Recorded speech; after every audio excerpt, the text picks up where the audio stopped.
In front of me I've got HTC Desire 628. In this video I'll show you all unlock methods.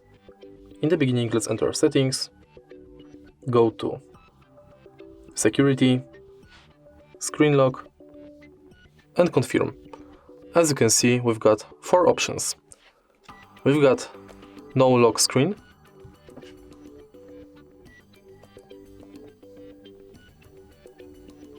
PIN,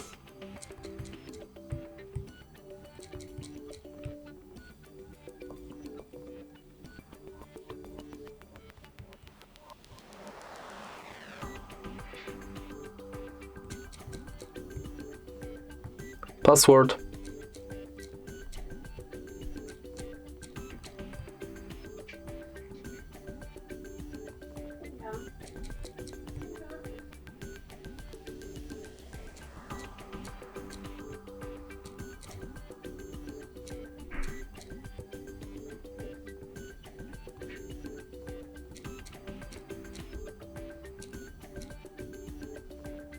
and at the end pattern.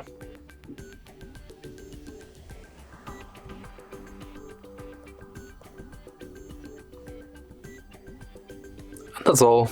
If you find this video helpful, please leave a like, comment and subscribe.